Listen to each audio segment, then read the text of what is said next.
Le 25 août 1944, les chars américains entrent dans Paris. Dans la chambre 302 du Ritz, une femme de 61 ans brûle des documents dans sa cheminée. Elle porte un tailleur beige, des perles, des gants blancs. Dehors, des milliers de Parisiennes tondues sont traînées dans les rues. On les gifle, on les crache dessus. Elles ont couché avec l'ennemi. Elle brûle ses papiers. Les flammes dévorent des lettres en allemand, des ordres de mission, des passeports diplomatiques tamponnés Madrid, Berlin, un dossier marqué Opération Modèle Août, un autre avec le code Agent F-7124. Elle n'est pas qu'une collaboratrice horizontale, elle est une espionne. Son nom, Gabrielle Bonheur-Chanel. Le monde l'appelle Coco. Elle a inventé le tailleur qui a libéré les femmes du corset, le parfum qui se vend encore 28 000 fois par jour dans 130 pays. Elle est la femme la plus puissante de la mode française. Pendant 4 ans, elle a travaillé pour l'Allemagne nazie. Elle ferme la valise, elle descend l'escalier du Ritz. Personne ne l'arrête, personne ne l'attend. Elle monte dans une voiture noire qui l'attend devant l'entrée. Elle quitte Paris. Elle ne sera jamais jugée. Ce n'est pas une histoire sur la mode, c'est une histoire sur comment le pouvoir protège le pouvoir, même après la trahison. Elle naît le 19 août 1883 dans un hospice de Saumur. Son père vend des chemises sur les marchés. Sa mère meurt de tuberculose quand elle a 12 ans. Son père l'abandonne dans un orphelinat d'Aubazine tenu par des religieuses. Elle y reste 6 ans. Les sœurs lui apprennent à coudre. Elle dort dans un dortoir avec 34 autres orphelines. Elle porte des robes noires identiques. Elle se lève à 5 heures du matin. Le silence est obligatoire pendant les repas. À 18 ans, elle quitte l'orphelinat. Elle devient couturière à Moulins. Elle gagne 2 francs par jour. Le soir, elle chante dans un café-concert appelé La Rotonde. Elle interprète 2 chansons, Cocorico et Qui qu'a vu Coco. Des officiers de cavalerie viennent l'écouter. Ils l'appellent Coco.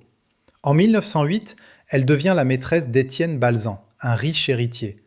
Il possède un château à Royalieu, près de Compiègne. Il élève des chevaux de course. Elle emménage chez lui. Elle a 25 ans. Elle n'est plus couturière. Elle est entretenue. Mais elle observe. Les femmes de la haute société portent des corsets qui les empêchent de respirer. Des chapeaux qui pèsent 3 kilos. Des robes avec 12 mètres de tissu. Elles ne peuvent pas monter à cheval. Elles ne peuvent pas marcher seules dans la rue. Elle commence à coudre des chapeaux simples. Puis des vestes inspirées des uniformes masculins. Les amis de Balzan lui demandent d'où viennent ces vêtements. Elle leur dit « Je peux vous en faire ». En 1910, elle rencontre Arthur Boy Capel, un homme d'affaires anglais. Il est riche, il est beau, il croit en elle. Il lui prête 30 000 francs pour ouvrir sa première boutique, rue Cambon à Paris. Elle avait été abandonnée, maintenant elle créait. Le 1er août 1910, elle ouvre Chanel Mode au 21 rue Cambon. Elle vend des chapeaux. Pas des créations monumentales ornées de plumes d'autruche et de fruits artificiels. Des chapeaux simples, épurés, légers. Les clientes viennent par curiosité. Elles repartent converties. En 1913, elle ouvre une 2e boutique à Deauville, station balnéaire de la bourgeoisie normande. Pendant l'été, les femmes riches portent des robes à traîne sur la plage. Chanel crée des robes droites en jersey, un tissu tricoté réservé aux sous-vêtements masculins. Elles peuvent marcher, courir, respirer. La guerre de 1914 accélère tout. Les hommes partent au front. Les femmes travaillent dans les usines, les hôpitaux, les champs. Elles ne peuvent plus porter de corset. Les tissus de luxe sont rationnés. Le jersey devient acceptable. En 1915, elle déménage au 31 rue Cambon, l'adresse qu'elle ne quittera jamais. Elle emploie 60 ouvrières. En 1916, elle en emploie 300. Son chiffre d'affaires atteint 4 millions de francs. Elle a 33 ans. Elle est millionnaire. Boy Capel meurt dans un accident de voiture le 22 décembre 1919. Elle apprend sa mort par télégramme. Elle se rend sur les lieux de l'accident, près de Cannes. Elle regarde les débris calcinés de la Rolls-Royce. Elle ne pleure pas. Elle dit plus tard « J'ai perdu tout le monde, mais je n'ai pas perdu Chanel ». En 1921, elle crée le parfum numéro 5. Le chimiste Ernest Beau lui présente 10 échantillons numérotés de 1 à 10. Elle choisit le numéro 5. Elle le lance le 5 mai, 5e jour du 5e mois. Le flacon est rectangulaire, comme une bouteille de whisky. Radical. Sauf qu'elle ne sait rien de la parfumerie industrielle. Elle a besoin d'un partenaire. Elle va signer le contrat qui l'enchaînera pour toujours. En 1924, Pierre Wertheimer possède Bourjois, la plus grande entreprise de cosmétiques de France. Il fabrique de la poudre de riz pour 17 pays. Il a des usines, des laboratoires, des réseaux de distribution mondiaux. Chanel a un parfum qui sent comme aucun autre. Mais elle n'a ni usine, ni laboratoire, ni réseau. Le 4 avril 1924, ils signent un contrat. Pierre et son frère Paul créent les parfums Chanel. Ils investissent tout le capital. Ils possèdent 70% de l'entreprise. Théophile Bader, propriétaire des Galeries Lafayette qui a présenté Chanel au Wertheimer, reçoit 20%. Chanel garde 10%. 10% de sa propre marque. Le contrat stipule qu'elle recevra aussi 2% des ventes brutes pour l'usage de son nom. Mais elle ne contrôle rien. Pas les prix, pas la distribution, pas les décisions. Les Wertheimer dirigent. En 1924, cela semble juste. Ils prennent tous les risques financiers. Elle apporte seulement son nom et sa formule. Mais le numéro 5 devient le parfum le plus vendu au monde. En 1928, il représente 50% des ventes mondiales de parfums de luxe. Les usines Wertheimer produisent 87 000 flacons par mois. Chanel reçoit 200 000 francs par an. Les Wertheimer gagnent 1,4 million. Elle engage des avocats, elle conteste le contrat, elle dit qu'on l'a trompée, qu'elle était naïve, qu'elle ne comprenait pas. Les tribunaux rejettent ses plaintes, le contrat est légal, elle a signé. Elle passe 15 ans à essayer de reprendre le contrôle, 15 ans d'humiliation, 15 ans à voir son nom sur des millions de flacons dont elle ne possède presque rien. En 1933, elle engage René de Chambrun, un avocat parisien brillant et sans scrupules. Il est le gendre de Pierre Laval, futur chef du gouvernement de Vichy. Il connaît tout le monde. Il a accès à tous les bureaux. En 1939, quand la guerre éclate, Chanel a 56 ans. Elle est immensément riche, immensément célèbre. Mais elle n'a pas son parfum. Et les Wertheimer sont juifs. La guerre va tout changer. Le 3 septembre 1939, la France déclare la guerre à l'Allemagne. Le lendemain, Chanel ferme sa maison de couture. Pas de préavis. Pas de négociation, pas d'explication. Elle licencie 3000 ouvrières. Elles arrivent le matin au 31 rue Cambon. Les portes sont fermées. Un panneau indique « Fermé jusqu'à nouvel ordre ». 0 francs d'indemnité, 0 compensation, 0 aide. 300 couturières installent un campement devant l'immeuble. Elles y restent 6 jours et 6 nuits. Elles réclament leur salaire. Elles réclament de quoi survivre. La guerre vient de commencer. Leurs maris sont mobilisés, elles n'ont rien. Le Figaro titre le 11 septembre 1939 « La colère des petites mains de Chanel ». Chanel refuse de les recevoir. Elle publie un communiqué. Ce n'est pas le moment de faire des robes, c'est un geste patriotique. Elle dit qu'elle proteste contre la guerre en fermant sa maison. Mensonge. Les autres couturiers continuent. Jeanne Lanvin reste ouverte. Lucien Lelon reste ouvert. Ils emploient des milliers de personnes. Ils savent que leurs ouvrières ont besoin de travailler, de manger. Chanel garde une seule activité ouverte, la boutique de la rue Cambon, où elle vend des accessoires et du parfum, exactement ce qui lui rapporte le plus, avec le moins d'efforts. Elle protège sa fortune. Elle attend. Les Wertheimer, eux, fuient. Ils sont juifs. Ils savent ce qui se prépare. En juin 1940, quand les Allemands entrent dans Paris, Pierre et Paul sont déjà à New York. Ils ont transféré les droits de parfum Chanel à un industriel français arien, Félix Amiot, pour protéger l'entreprise de la confiscation nazie. Chanel reste à Paris. Elle a d'autres plans. Le 14 juin 1940, les troupes allemandes défilent sur les Champs-Élysées. L'état-major s'installe au Ritz. L'hôtel devient le quartier général de la Luftwaffe. Hermann Göring, Reichsmarschall du Reich, occupe la suite impériale. Chanel vit au Ritz depuis 1937, chambre 302. Elle y restera jusqu'à sa mort. Pendant l'occupation, le Ritz est coupé en deux. Côté place Vendôme, réservé aux officiers allemands. Côté rue Cambon, pour les clients civils. Chanel habite côté Vendôme, avec eux. À l'été 1940, elle rencontre le baron Hans Günther von Dinklage, allemand, 45 ans, élégant, polyglotte. Il se présente comme un diplomate. Il est agent de l'Abwehr, le service de renseignement militaire allemand. Ils deviennent amants. Elle a 57 ans, il a 45 ans. Ils vivent ensemble au Ritz, ouvertement. Ils dînent à la Tour d'Argent, Maxim's, Fouquet's. Ils sont photographiés ensemble. Paris occupé est une petite ville, tout le monde sait. Elle paie 0 francs de loyer au Ritz. Tarif normal d'une chambre, 850 francs par nuit. Privilège réservé aux collaborateurs de haut rang. Von Dinklage lui obtient un Ausweis, un laissez-passer allemand. Elle peut circuler librement dans Paris après le couvre-feu. Elle peut voyager en zone occupée sans restriction. Elle peut sortir de France. En 1941, elle utilise ses contacts allemands pour un objectif précis, reprendre le contrôle de Parfums Chanel. Le 5 mai 1941, elle dépose un mémoire juridique au tribunal de commerce de la Seine. Elle invoque l'ordonnance du 18 octobre 1940 sur l'arianisation des biens juifs. Elle demande la confiscation de la part des frères Wertheimer. Valeur estimée de la prise, 8 millions de dollars. Elle utilise les lois nazies pour voler des juifs. Son avocat, René de Chambrun, gendre de Pierre Laval, orchestre l'opération. Les Allemands soutiennent sa demande. Mais les Wertheimer ont anticipé. Ils ont transféré Parfums Chanel à Félix Amiot avant de fuir. Amiot est arien. Amiot fabrique des avions pour les Allemands. Amiot est intouchable. Chanel perd, encore. Elle ne récupérera jamais le numéro 5 par la loi. Elle devra trouver un autre moyen. En 1943, l'Allemagne perd la guerre. Stalingrad est tombé. Les Alliés débarqueront bientôt. Les nazis cherchent une sortie. Ils veulent négocier une paix séparée avec les Britanniques, isoler les Soviétiques, diviser les Alliés. Chanel connaît Winston Churchill.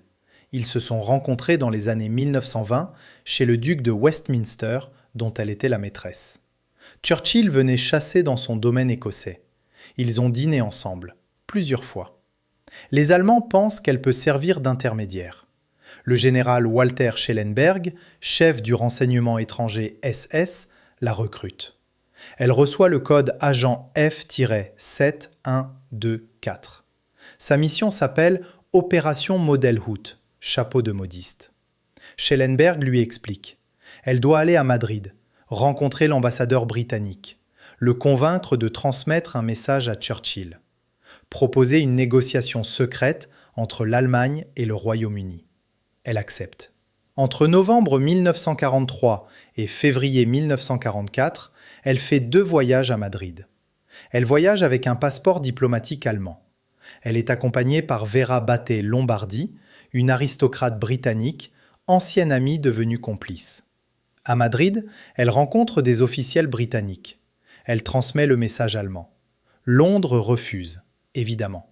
Churchill ne négocie pas avec Hitler. Le MI6 classe l'opération comme une manipulation nazie évidente. Mais Chanel a voyagé, elle a servi, elle a porté un message de l'ennemi. Elle est techniquement une espionne. Pourquoi a-t-elle accepté ? Certains disent qu'elle croyait pouvoir arrêter la guerre, sauver Paris, vanité, naïveté. Non, elle voulait négocier autre chose. En cas de paix séparée, en cas de victoire allemande, en cas de reconnaissance britannique du régime nazi, elle voulait être celle qui avait aidé, celle qu'on récompense, celle à qui on doit quelque chose. Elle voulait le pouvoir. Et avec le pouvoir, elle voulait son parfum. Mais en août 1944, les Alliés libèrent Paris. L'Allemagne s'effondre et Chanel brûle ses papiers. Le 25 août 1944, les FFI arrêtent Chanel au Ritz. Motif : intelligence avec l'ennemi, collaboration horizontale, espionnage présumé. Ils l'emmènent au commissariat du 1er arrondissement. Ils l'interrogent. Elle reste 3 heures. Puis ils la libèrent, sans explication, sans inculpation, sans procès. Dehors, des milliers de femmes sont tondues publiquement. À Paris, on estime qu'entre 10 000 et 20 000 femmes subissent la tonte entre août et octobre 1944. Pour avoir couché avec des Allemands, pour avoir dénoncé des voisins, pour avoir travaillé dans les bureaux de l'occupant. Chanel a vécu 4 ans avec un agent nazi. Elle a mangé avec des officiers SS. Elle a voyagé en Espagne pour le compte de l'Abwehr. Elle a tenté de voler une entreprise juive avec les lois d'aryanisation. Elle n'est jamais tondue, jamais jugée, jamais inquiétée. Pourquoi ? 2 théories circulent. Première théorie, Churchill intervient. Il aurait contacté le gouvernement provisoire de De Gaulle. Il aurait dit que Chanel connaissait trop de secrets sur l'aristocratie britannique, qu'un procès public révélerait des noms, des liaisons, des scandales. Qu'il fallait la protéger pour protéger d'autres. Aucune preuve directe. Mais Churchill n'a jamais commenté l'affaire Chanel. Pas une fois. Deuxième théorie, les Wertheimer négocient sa liberté. Ils sont rentrés à Paris, ils ont récupéré Parfums Chanel, ils savent qu'un procès attirerait l'attention sur l'entreprise, la marque, le parfum, mauvais pour les affaires. Ils auraient fait pression via leur réseau politique et financier. Là non plus, aucune preuve formelle. Ce qui est sûr, le 9 septembre 1944, Chanel quitte Paris. Elle traverse la Suisse, elle s'installe à Lausanne, avec von Dinklage. Elle y restera 9 ans. En France, son nom devient toxique. Personne ne porte du Chanel. Personne ne veut être associé à la collaboratrice. Les magazines français refusent de publier ses créations. Elle est effacée. Mais le parfum numéro 5 continue de se vendre. Aux États-Unis, en Angleterre, en Amérique du Sud, le monde ne sait pas ou ne veut pas savoir. Elle attend. Elle a 61 ans. Elle a de l'argent. Elle a le temps. En exil à Lausanne, Chanel vit dans un appartement avec vue sur le lac Léman. Elle ne travaille pas, elle ne crée pas, elle lit, elle marche, elle attend. Von Dinklage vit avec elle jusqu'en 1950, puis il part, discrètement. Aucune rupture officielle. Il retourne en Allemagne, il meurt en 1974 sans jamais parler publiquement de Chanel. Elle vit seule, elle reçoit des visiteurs, des amis fidèles, quelques anciens clients, mais aucun créateur, aucun journaliste. Le monde de la mode l'a oubliée, sauf qu'elle reçoit de l'argent. Chaque mois, des royalties, du numéro 5. En 1941, elle avait essayé de voler Parfums Chanel. Elle avait échoué. Mais après la guerre, elle négocie. Elle ne peut pas gagner par la force. Elle négocie par la faiblesse. Le 17 mai 1947, elle rencontre Pierre Wertheimer à Genève. Ils n'ont pas parlé depuis 7 ans. Il pourrait la poursuivre, il pourrait l'écraser. Il possède 70% de sa marque. Il contrôle le parfum qui porte son nom. Mais il sait aussi qu'elle peut nuire. Elle peut parler publiquement. Elle peut dire que les Wertheimer n'ont volé. Elle peut salir le nom de Chanel, mauvais pour les ventes. Il trouve un accord. Chanel reçoit 2% des ventes mondiales de tous les produits parfums Chanel, à vie, non négociables, non révocables. Elle reçoit aussi 400 000 $ immédiatement pour couvrir ses frais d'exil. En échange, elle ne conteste plus rien. Elle ne parle plus publiquement des Wertheimer. Elle ne cherche plus à reprendre le contrôle. C'est la paix. Une paix commerciale, pas un pardon, pas une réconciliation, un contrat. En 1947, Parfums Chanel vend pour 12 millions de dollars par an. Chanel reçoit 240 000 $. Elle n'a plus besoin de travailler. Elle peut vivre confortablement en Suisse jusqu'à sa mort. Elle a 64 ans. Mais en 1953, elle décide de rentrer. Elle veut recréer. Elle veut prouver qu'elle n'est pas finie. Tout le monde pense que c'est une erreur. Elle va échouer. Le 5 février 1954, Chanel présente sa première collection en 15 ans. Elle a 70 ans. La presse française massacre le défilé. Le Figaro titre « Un fiasco mélancolique ». Combat écrit « Le fantôme de Chanel a défilé hier. C'était triste. » François. Les années 1930 sont mortes. Quelqu'un devrait le dire à Mademoiselle Chanel. Les critiques reprochent tout. Les jupes sont trop longues. Les coupes sont démodées. Les couleurs sont ternes. C'est la mode d'avant-guerre. Christian Dior domine Paris avec ses new looks révolutionnaires. Balenciaga sculpte des silhouettes futuristes. Chanel propose des tailleurs en tweed. Comme en 1938, 0 commande française après le défilé. 0. Aucune cliente parisienne n'achète. Les grands magasins ne passent pas de commandes. Les magazines refusent de photographier ses créations. Elle rentre dans sa chambre du Ritz. Elle ne pleure pas. Elle dit à son assistante « Les Français ne m'aiment pas, mais les Américains, eux, ils aiment ce qui fonctionne. » Elle a raison. Life Magazine, édition américaine, publie un reportage de 8 pages sur son retour. Le titre « Chanel is back ». Pas de mention de la collaboration, Pas de mention de l'exil, juste une légende revient. Vogue America commande 12 tenues pour sa prochaine édition. Les grands magasins américains, Neiman Marcus, Saks Fifth Avenue, Bergdorf Goodman, passent des commandes. En Amérique, Chanel n'est pas une collaboratrice, elle est une icône. Pourquoi cette différence ? Les Américains n'ont pas vécu l'occupation, ils n'ont pas vu les femmes tondues, ils n'ont pas connu les privations, la délation, la peur. Pour eux, 1940 à 1944 est une période abstraite, lointaine. Ils veulent de l'élégance française, ils veulent du luxe accessible, ils veulent Chanel numéro 5. Et maintenant, ils peuvent avoir les vêtements aussi. Entre 1954 et 1960, les ventes américaines de Chanel explosent. Le numéro 5 augmente de 437%. Les tailleurs se vendent 800 $ pièce. Les boutiques Chanel ouvrent à New York, Los Angeles, Chicago. En France, elle reste controversée. Mais en Amérique, elle est sauvée. Et puis Marilyn Monroe prononce une seule phrase, et tout change définitivement. En 1952, une journaliste demande à Marilyn Monroe « Que portez-vous pour dormir ?» Elle répond « Quelques gouttes de Chanel numéro 5 ». La phrase devient mondiale. Elle est publiée dans 47 pays. Elle est citée, répétée, imprimée sur des affiches. Marilyn, blonde platine, yeux mi-clos, sourire énigmatique, tenant un flacon de numéro 5. Sex appeal, désir, mystère, tout ce que Chanel incarne, mais que son passé a terni. Marilyn lave la réputation de Chanel sans le savoir, ou peut-être en le sachant. Les actrices américaines commencent à porter du Chanel. Grace Kelly, Audrey Hepburn, Elizabeth Taylor. Elles sont photographiées en tailleur Chanel. Aucune ne pose de questions sur 1940 à 1944.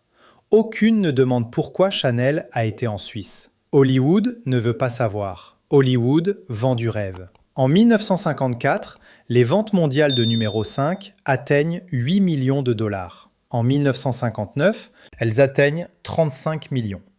Chanel devient la marque de parfum numéro 1 au monde, devant Guerlain, devant Dior, devant tous. En France, les critiques finissent par céder. Si l'Amérique adore Chanel, Paris ne peut pas rester hostile éternellement. En 1957, le magazine Elle publie son premier article positif sur le retour de Chanel. En 1959, l'officiel de la couture consacre sa couverture à un tailleur Chanel. Le tailleur devient l'uniforme de la bourgeoisie internationale. Veste en tweed, poche plaquée, bordure contrastée, boutons dorés, jupe droite aux genoux. Jackie Kennedy en porte un rose le 22 novembre 1963, quand son mari est assassiné à Dallas.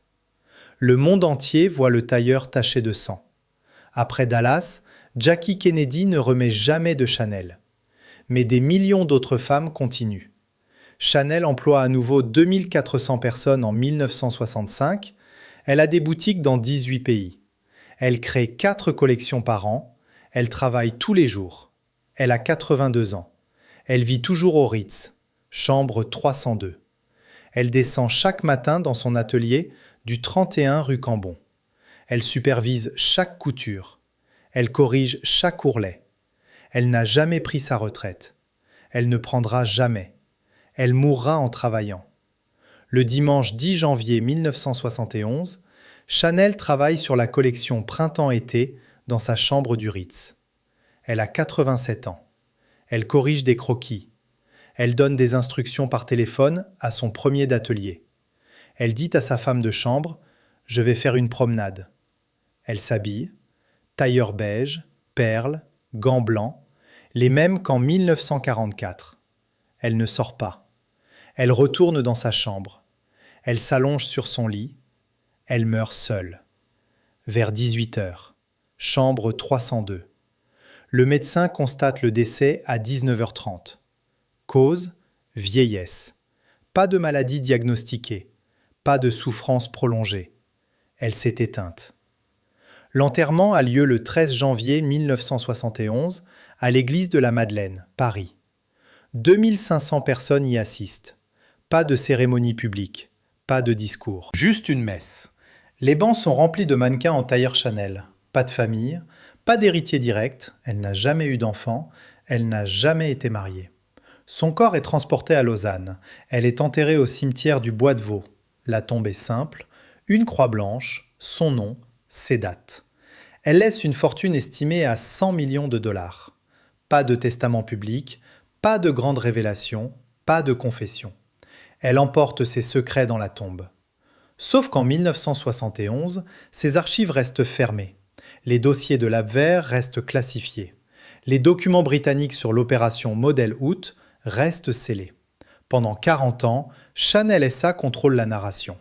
Les biographies officielles mentionnent son enfance difficile, son génie créatif, son indépendance révolutionnaire. Elles ne mentionnent pas von Dinklage, pas l'agent F7124, pas les lois d'arianisation. La maison Chanel est rachetée par les Wertheimer en 1974. Ils possèdent maintenant 100% de l'entreprise. Ils nomment Karl Lagerfeld directeur artistique en 1983. Le numéro 5 continue de se vendre, 28 000 flacons par jour dans 130 pays. Un flacon toutes les 3 secondes. Sur chaque flacon, il y a toujours la signature, Chanel. En 1990, la France déclassifie ses archives de l'épuration. En 2000, l'Allemagne déclassifie ses archives SS. En 2003, le Royaume-Uni déclassifie une partie des dossiers du MI6. Des historiens commencent à chercher. Ils trouvent des noms, des codes, des ordres de mission. En 2008, l'historien américain Hal Vaughan obtient l'accès aux archives de l'Abwehr conservées en Allemagne. Il trouve un dossier, 847 pages, agent F-7124, Gabrielle Chanel, confirmation officielle. En 2011, Vaughan publie Sleeping with the Enemy, Coco Chanel's Secret War. Le livre compile les documents déclassifiés, lettres, rapports, témoignages, les preuves. Chanel a vécu avec von Dinklage, agent confirmé de l'Abwehr. Elle a voyagé en Espagne avec un passeport diplomatique allemand. Elle a transmis des messages pour l'opération Model Hood. Elle a utilisé les lois d'arianisation pour tenter de voler Parfum Chanel. Chanel SA refuse tout commentaire.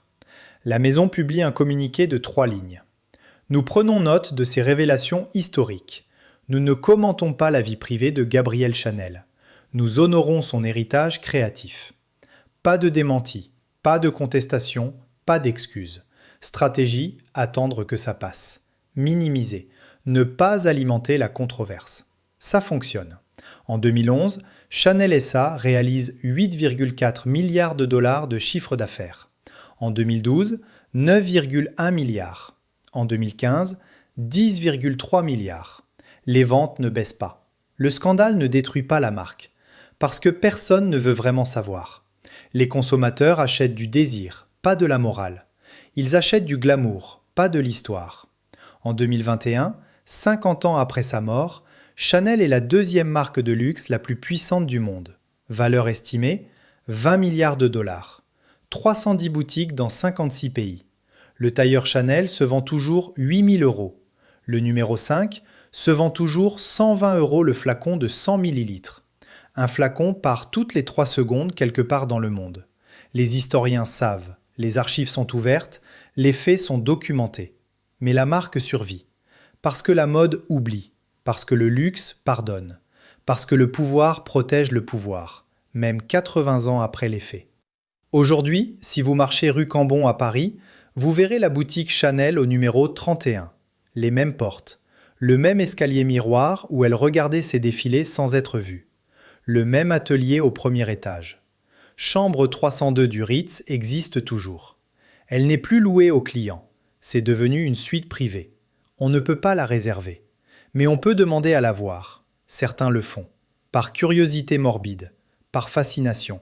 Le numéro 5 est le parfum le plus vendu de l'histoire. Plus de 300 millions de flacons vendus depuis 1921, il représente à lui seul 25% des ventes mondiales de parfums de luxe. Dans 130 pays, des femmes achètent du Chanel sans savoir qui elle était vraiment. Ou en le sachant, mais en s'en fichant. Parce que la mode n'a pas de morale. Le luxe n'a pas de mémoire. Les Wertheimer possèdent toujours l'entreprise. Alain et Gérard Wertheimer, petits-fils de Pierre, contrôlent 100% de Chanel SA. Ils sont milliardaires, ils sont discrets. Ils ne donnent presque jamais d'interview. Ils n'ont jamais commenté publiquement ce que Chanel a tenté de leur faire en 1941. Sur chaque flacon de numéro 5, il y a toujours la signature de Coco Chanel. Écriture cursive, élégante, intemporelle. Mais nulle part le nom de ceux qu'elle a trahis pour le garder.